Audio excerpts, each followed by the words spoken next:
Capítulo 3. O Diabo de Greyville. Uma lua cheia impressionante ilumina o céu noturno. Parecia que sempre esteve nesse estado miserável. Um menino pequeno, que parece ter no máximo 10 anos, estava tremendo na frente do altar, segurando uma flor azul. Como se ensaiados, os aldeões agarraram pedras afiadas e repetidamente atingem o altar de pedra com ritmo e cadência semelhantes. Na base da colina, feita de pedras empilhadas, outras pessoas em volta de panos azuis rezam em direção ao céu. Eles seguram as mãos um do outro e entram em uma dança bizarra em homenagem à lua cheia. No altar de pedra cinza estéril mais alto da colina, há uma arma de prata gravada com garras de lobo, balas forjadas de prata, estaca feita de madeira com 1000 anos e um saco de água-benta. Eles são os símbolos dos caçadores dos vampiros, transmitidos de geração em geração ao longo de milhares de anos. As pessoas reunidas ao redor do altar de pedra cercam o menino ajoelhado e polvilham os restos de flores azuis sobre sua cabeça. Quando o homem com longos cabelos prateados brilhantes fica na frente do garotinho, a multidão se divide como um mar vermelho e oferece a ele algo cheio de um líquido azul a seus pés. De relance, os olhos do homem piscam em azul por um instante, depois aparece para a cinza. A cena parece ser aquela em que um antepassado, cansado, passa seus poderes a um descendente. O menino engole o sangue azul sem saber de quem são as veias de uma vez preenchidas, e usa um colar feito de dentes também pertencente a uma pessoa desconhecida. A luz azul em um dos seus olhos do menino gradualmente se fortalece, indicando sua aceitação do poder do seu antecessor. Ele parece estar com dor à medida que suas veias se tornam visíveis, deixando linhas vermelhas em seu corpo. As pessoas começaram a bater no altar ainda mais rápido, e preso ao alvoroço, o menino cobre seus ouvidos. Ah! Khan sentou bruscamente em sua cama, encharcado de suor. Seu coração estava batendo e sua respiração estava áspera. O mesmo sonho de novo. O garoto sem rosto em seu sonho sempre teve problemas. Khan deixou sua cama e foi até sua mesa. Ele tirou algo da gaveta de baixo. Era o colar feito de dentes afiados no seu sonho. Era a única coisa em sua posse quando sua memória começou a sumir. Khan esfregou cuidadosamente as presas afiadas com as pontas dos dedos. O que é esse colar? Quem é o garoto do meu sonho? Quem sou eu e de onde eu vim? Quem são os garotos que acabaram de chegar na nossa aldeia?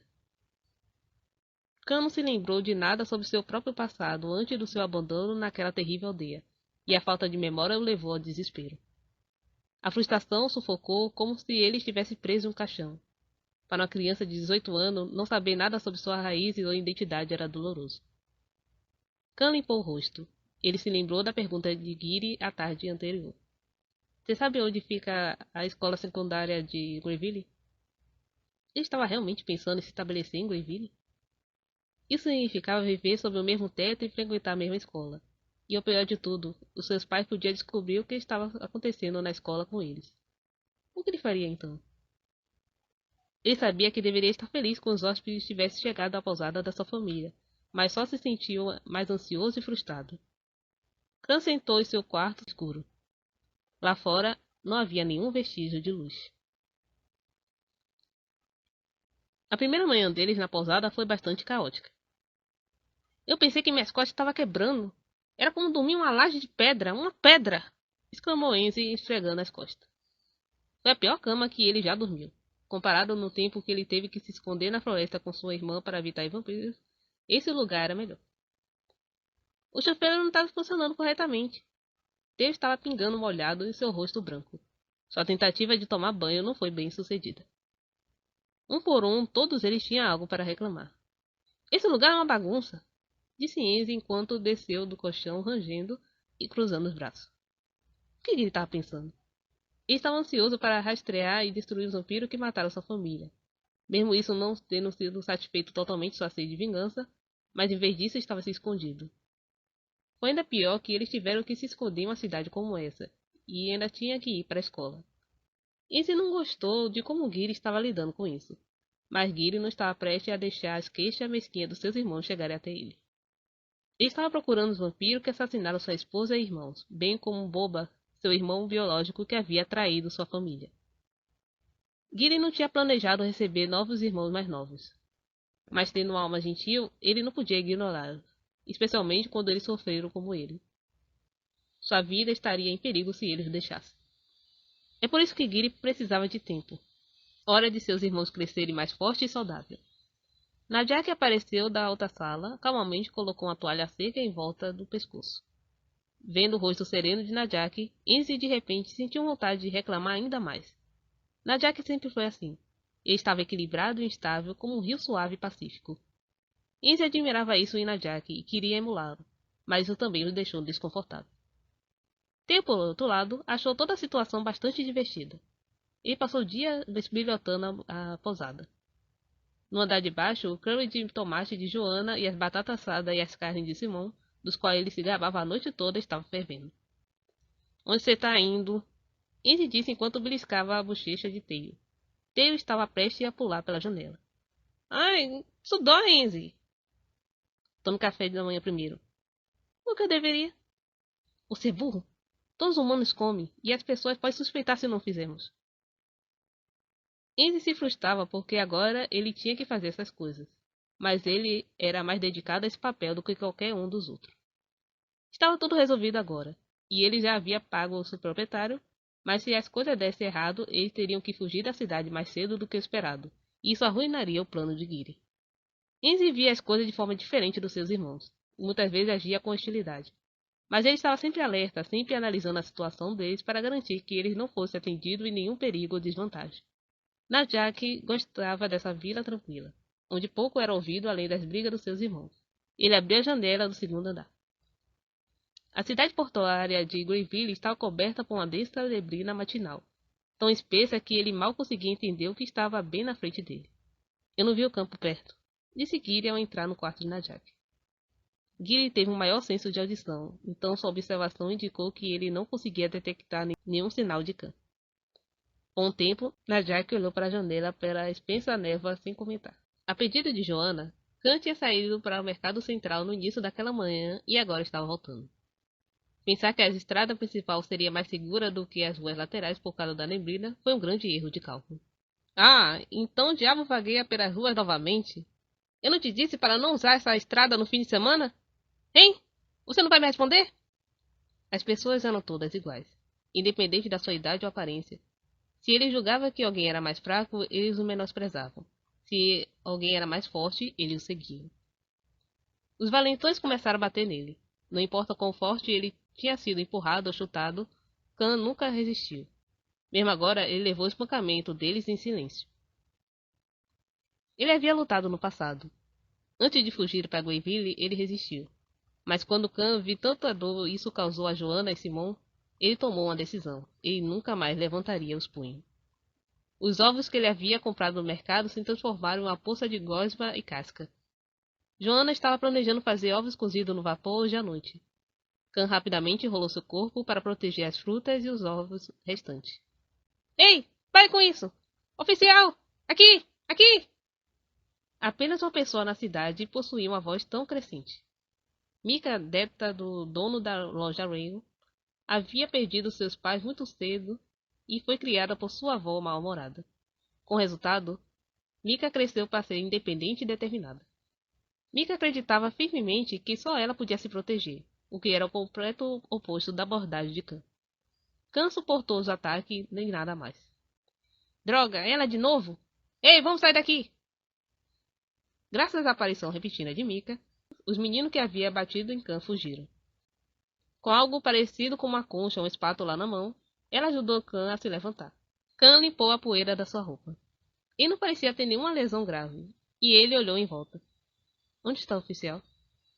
Oficial? Que oficial? Mika, que havia corrido para Khan, olhou para trás em branco. Você chamou um oficial mais cedo. Ah, certo. Eu estava blefando. Eu tive que inventar algo para espantar esses caras. Mika riu. Algo pegajoso correu pela parte de trás da mão dela. Era mel ou açúcar. Khan agora estava curioso. Era o Crump e a sua gangue, certo? Ele acha que pode se safar de qualquer coisa com seus pais apoiando. Quando eles vão crescer?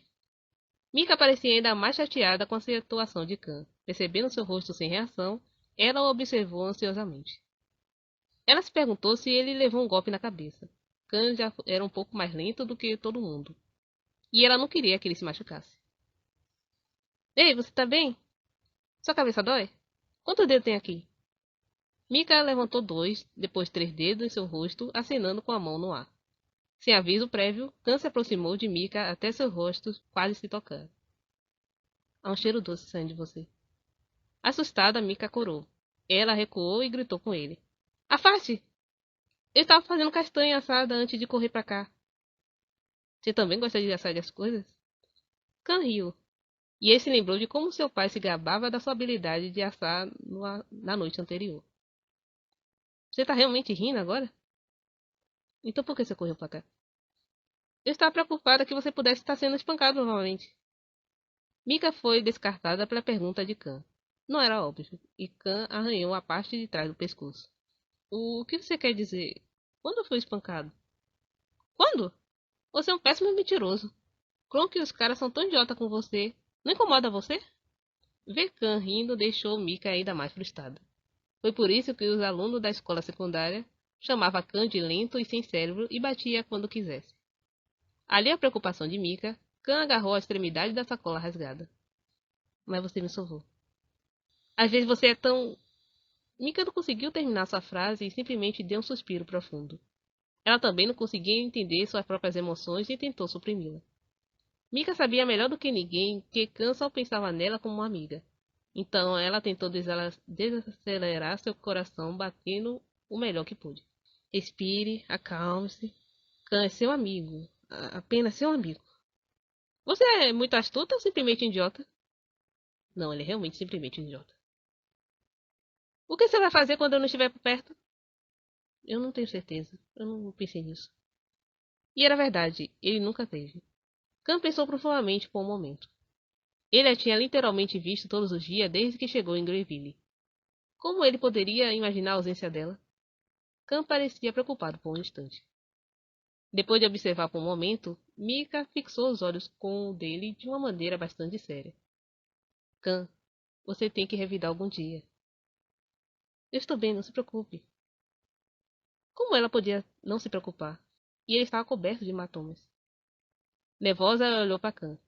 Como se para tranquilizá-la, Khan segurou seu olhar silencioso e seus olhos dourados. Eu não vou deixar você se machucar. Uma onda de raiva caiu em seu coração. Eu não pedi para você se preocupar comigo. Eu estava certo. Hum? Você é mesmo um idiota. Mika se afastou e começou a coletar silenciosamente a casca de ovos quebrado e os vegetais pisoteados.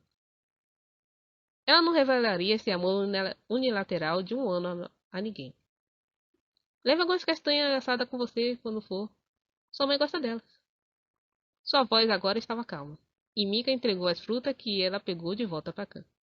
Mika, você acha que eu também sou um estranho? Mika ficou sem palavras por um momento com a pergunta inesperada. O que Khan pensa de si mesmo? Ela achou difícil decifrar a mente dele. Eu sou assustador para você? Porque eu cresço muito rápido? Era verdade. Ao contrário de todos os outros, Khan definitivamente crescia mais rápido. Na luz, seu cabelo grisalho ficou ainda mais bonito. Seu destaque prateado brilhante como joia de prata. Seus ombros estavam largos agora e seus pés cresceram tão rápido que durante o ano passado ele teve que comprar sapatos novos 5 vezes. Quando ela conheceu Khan pela primeira vez, era óbvio que ele era uma daquelas crianças que cresciam rapidamente. Quem decide o que é normal ou anormal de qualquer maneira? São apenas palavras compostas por pessoas que gostam de rotular as coisas. A meus olhos, você é normal. Normal? Essa foi a primeira vez que ele ouviu essa palavra. Anormal, diabo, uma criança possuída, sinistra, sombrio. Essas eram as palavras que ele geralmente ouvia, mas nunca normais. Eu poderia realmente ser normal? Khan acenou com a cabeça, cativado pelas palavras de Mika. Khan, que foi rápido em responder à presença dos outros, girou. O que foi? Mika perguntou preocupado. Khan tinha ficado assustado com alguma coisa, mas ele apenas olhou ao redor da rua vazia e nebulosa. Os olhos de Khan pareciam primordiais e animalescos. Khan? Nada. Não é nada. No entanto, ele tinha certeza do que sentia alguém. Pensando que ele deve ter se enganado, ele voltou para Mika e finalmente pegou o saco de guloseima dela. Najak deu uma pequena risada nervosa. Ele está se escondendo a mais de 300 metros de distância da rua onde Khan estava. O que há de normal nele? Najak murmurou, balançando a cabeça. Não fazia sentido. Como um cara assim poderia ser normal? Najak tinha saído para salvar Khan, pressionado pela insistência silenciosa de Kiri, mas sentiu que havia descoberto algo bastante interessante em vez disso. Uma garota chamada Mika fugiu de uma rua lateral enquanto Khan silenciosamente levava a surra. Tudo isso foi estranho e suspeito. Por que os humanos vivem assim? O diabo de Greyville, hein? Não sei se ele é um demônio, mas preciso confirmar se ele é humano primeiro. Ele não podia acreditar que eles chamavam Khan de diabo quando ele acabou de aceitar a surra. Como esse boato começou? Najak decidiu que deveria descobrir mais sobre Khan.